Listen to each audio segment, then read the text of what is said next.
안녕하세요. 정우수입니다. 저는 흥버튼이라는 채널 운영하고 있고요. 지금 스피치 강의를 위주로 일을 하고 있습니다. 그리고 최근에 책을 내서 작가로도 활동을 하고 있어요. 말 잘한다는 소리를 들으면 소원이 없겠다라는 자기계발 서적입니다.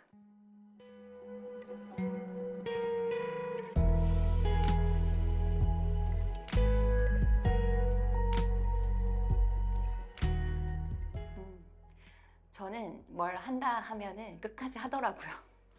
아나운서 준비할 때도 그랬어요. 사실 진짜 스트레스를 많이 받았거든요.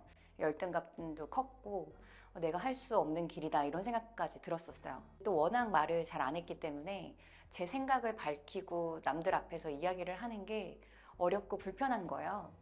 근데 마치 이거 말고는 내가 할 게 없다 이런 생각이 드니까 거의 하루에 한 10시간 이상씩은 언제나 연습을 했었어요. 그래서 조금은 늦게 시작을 했지만 더 빠르게 합격을 하고 아나운서로 사회생활을 일찍 시작을 했었어요.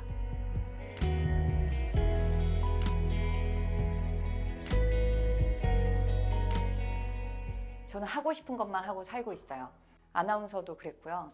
아나운서를 그만둘 때는 대학원이 너무 가고 싶었어요. 엄청난 반대에 휩싸였죠. 근데 저는 하고 싶으면 해야 되는 성격이고 또 그렇게 뛰어들면 또 엄청 열심히 해요. 대학원도 들어가서 엄청 열심히 했고 또 하다 보니까 다시 일하고 싶더라고요. 대학원을 다니면서는 사내방송 아나운서를 하다 보니까 다 녹화였어요. 너무 쉬운 거예요. 거의 한 달 만에 지겹더라고요. 그때 제가 깨달았어요. 생방송을 나는 좋아하는구나. 그렇게 긴장감이 높은 것, 끝나자마자 성과가 나오고 이런 거에 제가 빠져 있더라고요. 그렇게 쇼호스트가 된 거였어요. 쇼호스트는 거의 하루에 한 4시간 빼고 다 생방송이거든요. 근데 또 하다 보니까 또 가치관이 안 맞대요. 쇼호스트 가치관이 안 맞았던 이유는 홈쇼핑에서는 누군가가 만든 상품을 대신 파는 거잖아요. 근데 그 상품을 제가 직접 써요. 마음에 안 드는 게 있어요. 근데 나는 그걸 팔아야 돼요. 그럴 수는 없어요. 그래서인지 오히려 쇼호스트 할 때는 말을 많이 못했어요. 좋단 말을 해야 되는데 좋지가 않잖아요. 그러니까 선배가 얘기를 하면 네 맞아요 이건 이러있어 좋아요 해야 되는데 네 그런 게 점점 느꼈어요. 그러니까 생방송에 좋은 거는 확실히 느꼈어요. 나 진짜 좋아하는구나. 하지만 이건 아니다. 생방송은요, 전 첫 방송이 아직도 기억나요. 너무 좋았어요. 좋았던 이유가 시간이 보였어요. 우리는 시간을 못 느끼잖아요.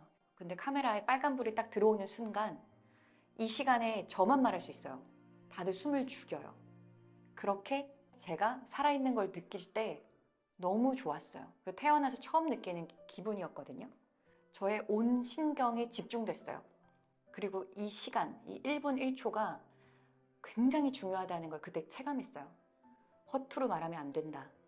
제가 집중을 하고 잘 끝내잖아요. 엄청난 쾌감이 또 뒤따라요. 그게 너무 짜릿해서 저는 생방송을 사랑합니다. 강의도 제가 좋아하는 이유가 생방송과 똑같다고 저는 생각해요.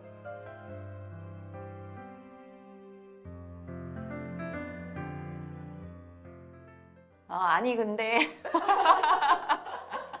무의식 중에 계속 반박하거나 자기를 계속 보호하는 말하기를 하는 거죠. 이건 아이도 해요.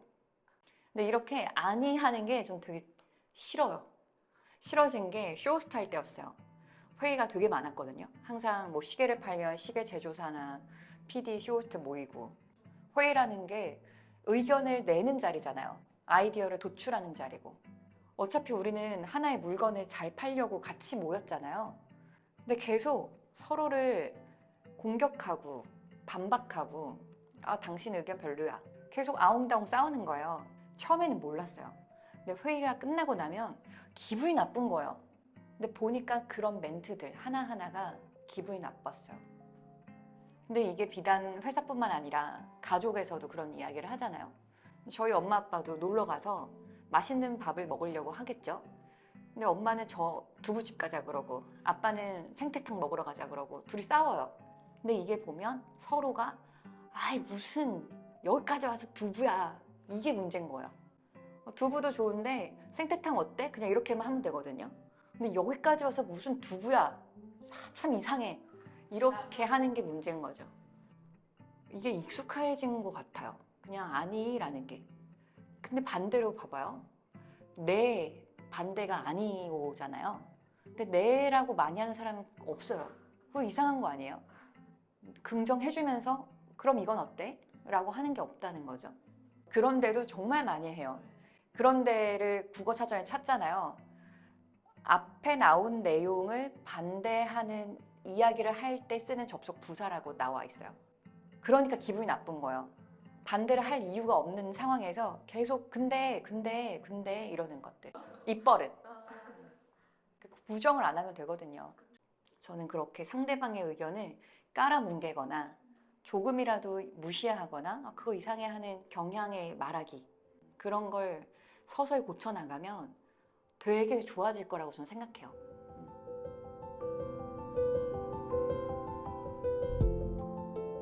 저는 말을 잘한다는 의미가 나를 알아가는 거라고 생각했어요. 나를 돌아보는 것. 목소리랑 또 제스처나 눈빛, 뭐 시선 처리 이런 거 있잖아요. 이거는 누구나 할 수 있어요. 누구나 할 수 있는데 이 내용은 상당히 어려워요. 근데 궁극적으로 말을 잘하는 사람은 어눌하게 말을 하더라도 되게 느리더라도 자기의 이야기를 꺼내요. 그게 진정성인 거죠. 그러면 사람의 마음이 움직이는 경험을 저도 하면서 알게 됐어요. 이 나의 생각을 그대로 말할 수 있는 게 대단한 거다. 혼자 가면 빨리 갈 수는 있지만 멀리 갈 수는 없다. 근데 그렇게 쉬운 말을 할 수 있는 게 대단한 거예요. 쉬운데 진리잖아요. 결국 삶의 마지막에는 나를 표현하는 것, 생각을 갖고 있는 사람이었는지, 어떤 시선으로 사람과 사물을 또 세상을 바라보는지, 내용적인 측면이 가장 중요하다고 생각해요.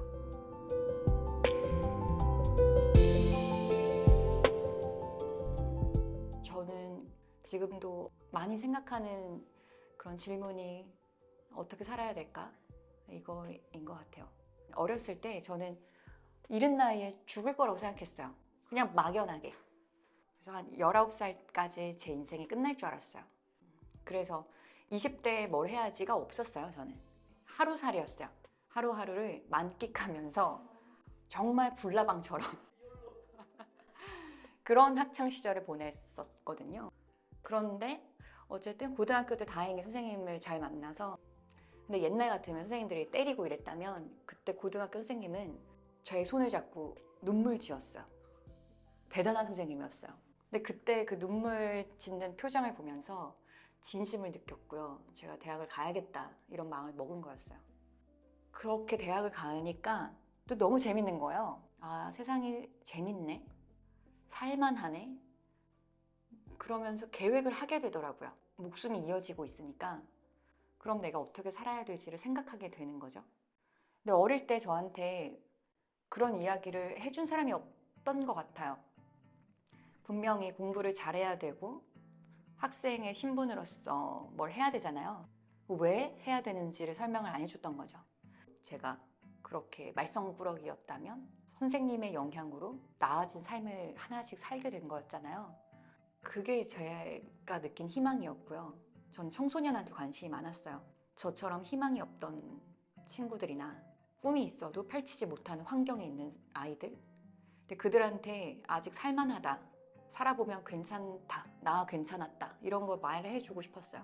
그래서 아나운서가 됐던 거였고요. 지금 제가 강의를 하는 목적도 어떻게 보면 그게 되게 커요. 제가 느꼈던 이런 희망이나 감사함, 따뜻함 이런 걸 더 많이 주는 사람이 되고 싶어요.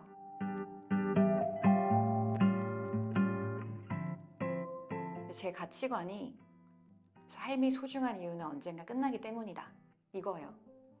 죽음이에요. 이게 프란츠 카프카가 한 말인데요. 그래서 어찌 보면 제가 생방송을 좋아하는 거예요. 사라지잖아요. 그래서 제가 깨닫게 된 이후로는 하루하루가 너무 소중했어요. 청년분들도 지금은 뭔가 갈팡질팡 할 거예요. 저의 20대도 그랬고요. 너무나 오락가락했어요. 하루의 그 기쁨이 다음날 없어지고 불행은 너무 잦은데 행복의 순간은 너무 찰나였어요. 그래서 이렇게 사는 이유가 있을까? 잠깐 오는 행복을 위해서 내가 불행을 견뎌야 하나? 이런 생각 많이 했는데요. 살다 보니까 그 행복의 조각들이 나중에는 모여서 단단하게 박혀 있더라고요. 안 빠져요. 더 행복할 수 있고 더 나아질 수 있어요. 그래서 저는 제가 단단하고 선택도 잘하고 추진력도 있는 이유가 이 기준은 죽음이 있기 때문이에요. 제 선택은 언제나 죽음이에요. 오늘 죽어도 너 괜찮은지, 너 오늘 죽어도 미련 없을 건지. 그래서 제가 쇼호스트를 그만둔 거였어요. 쇼호스트를 하다가 죽고 싶지 않았어요. 오늘 죽어도 괜찮은 사람을 만나고 싶었어요. 제가 너무 싫어하는 사람과 같이 있다가 죽으면 정말 끔찍할 것 같았어요. 부천을 떠돌지 않을까. 그렇게 제가 죽음을 염두에 두기 때문에 선택도 쉬워지고 의미 있는 하루하루가 모아지고 있어요.